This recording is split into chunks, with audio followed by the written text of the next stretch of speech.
Hello, this is your evil twin welcoming you back to Let's Play Quantum Break. Now that we've completed Act 1 of the game, and the first episode of the live-action TV series, we've unlocked some optional bonus content. If we select the timeline option on the main menu, we can replay any part of the game we've completed so far. And we can view the collectables for each part. In Act 1 Part 2, Will corrected an equation in the university lab. This caused quantum ripples. As well as the bonus scene in the live-action episode, it led to Monarch stabilising the university time machine core, and using it to prime their own time machine at Monarch HQ. In turn, that caused a massive power outage in the town of Ordinary, Maine, which caused a crime surge that night. Ordinary is a fictional town that is actually a very obscure Alan Wake reference. It also caused a Monarch lab assistant to leave work early to go home and celebrate, who then discovered his wife of the mailman. He killed them both and is now in jail. The lab supervisor was alerted to this, and then he suffered a fatal car crash, perhaps because of that power outage, or maybe he was on the phone while driving. And lastly, the results of the solved equation included the numbers 01122, and by a strange coincidence, the winning lottery numbers included 11 and 22. One of the quantum ripple researchers, Dr. R. Morphin, thinks that means the lottery winner might be a time traveller. Dr. T. Ranger thinks that's nonsense. There's a transcript of their discussion on the right. Morphin? Ranger? Yep, they're named after the Mighty Morphin Power Rangers. Now, if we look at the collectibles for the first junction point, we can see the quantum ripples that resulted from Paul sending that ram statuette to Monarch headquarters. That led to Monarch employees thinking it must be something very valuable, and two members of Safeguard Unit killed each other fighting over it. They were trying to steal the statuette. Also, Monarch employees took selfies posing with the ram statuette, and weirdly enough, those photos started trending on social media. In turn, that led to the state of Utah initiating legal proceedings against Monarch. You'll recall that Paul and Will stole that statuette from a police station in Utah. And there was a sudden spike in the dairy product commodities market.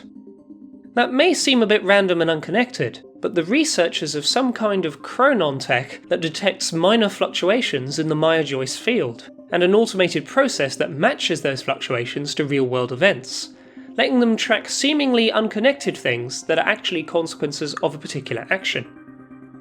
Dr. R. Morphin suggests that maybe the statuette was actually made of gold and painted over, and Dr. T. Ranger reckons the only reason he's thinking that is because he watched The Maltese Falcon the previous night, the classic film noir detective story where the villains are after a valuable statue. In the bottom right corner of the screen, it says Diaries. These are another type of bonus story content. Some are unlocked by making progress in the game, others are unlocked by finding all the narrative objects and intel items. First up, let's listen to Jack Joyce talking about his friendship with Paul Serene. How close were you with Serene before the experiment?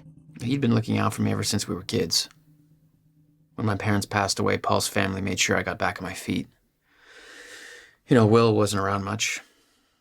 I never did have a tendency to make things easy for myself. Guess I dragged Paul into my mess. We spent a lot of time looking for trouble. We found it. He got out, I didn't. You said you owed him one. He saw the path I was on, where I'd end up if I stayed. He got me out of the country, told me to never look back. Until now, I never did. Yeah, we were close. And here's the second one, about Will and Dr. Kim working on the university time machine. Your brother was hired as head advisor on Project Promenade. Given William's concerns with the project, why do you think he accepted the position? He knew he had to get on the inside if he was going to put a stop to it. I've got a better question for you. Why did Monarch secretly push to get my brother hired if they knew he was a threat? You wanted him there. Why?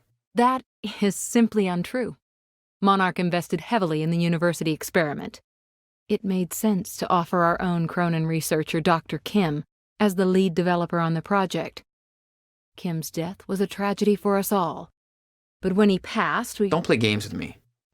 Excuse me? Look, you forget that I know things I didn't back then. I know what really happened to Dr. Kim.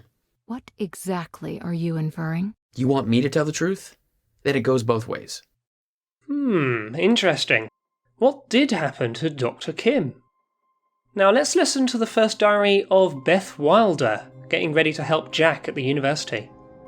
October 9th, 0400 hours. Monarch operation moves into the university in 15 minutes. This is it. Years of training, all leading up to this moment. Just need to keep my cover just a little bit longer. Monarch's objective is to apprehend Jack and William Joyce.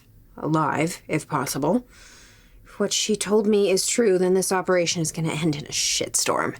It's up to me to make sure Jack gets out of this thing in one piece, but I can't risk blowing my cover just yet. The notebook didn't give me any orders regarding William. Still not sure how Jack is the key to all of this if William is the one with all the answers. We're about to find out. Okay. It's time to do this. Beth Wilder, signing off. You'll notice there's also a tab for Will, but we won't unlock the first of his diaries until we've located his belongings in Act 2. So last, but certainly not least, let's listen to Paul Serene's diary entry about the choice he made at the junction point. Of course it changes depending on whether you choose PR or hardline. I ordered Martin Hatch to execute his PR campaign. The university mission was a success, but at a great cost. I can't afford unwanted attention, not yet. We need to cover our tracks, shift the blame. Jack's transport never arrived at the Ground Zero operation. Martin wants to use the media as a tool to find him, turn the city against him. I know where I'll see him again. The visions have made that clear. Seeing Jack at the university, it awakened something in me. An admonition of what was coming. A reminder of how it all started. Who I once was. 17 years ago, I performed a test that caused a fracture in time. I was to blame. I came to terms with that very quickly. It took far longer to accept that there was nothing I could do to stop it. I built Monarch from the shadows. Waited 17 years for that moment to arrive again. Thought I was ready. This was my greatest struggle to date. Feeling the moment approaching, simply allowing such a tragedy to occur, knowing any action I would take to prevent it would simply make it so. And now it's here. We are the only ones prepared for what comes next. My plan was in motion. The time for hiding is over. By the way, I'm adding subtitles for all these audio diaries. The game doesn't include any subtitles for them. I've also written transcripts for them, which you can find a link to in the description of the video and on the forum thread. And I've also included the images of the quantum ripple reports, in case you didn't get a chance to read them in the video itself. That's all the collectibles and unlockables for the first act of the game, and with that out the way, we're now ready to move on to Act 2, perfect place to hide something. Thanks for watching, and be sure to join me next time.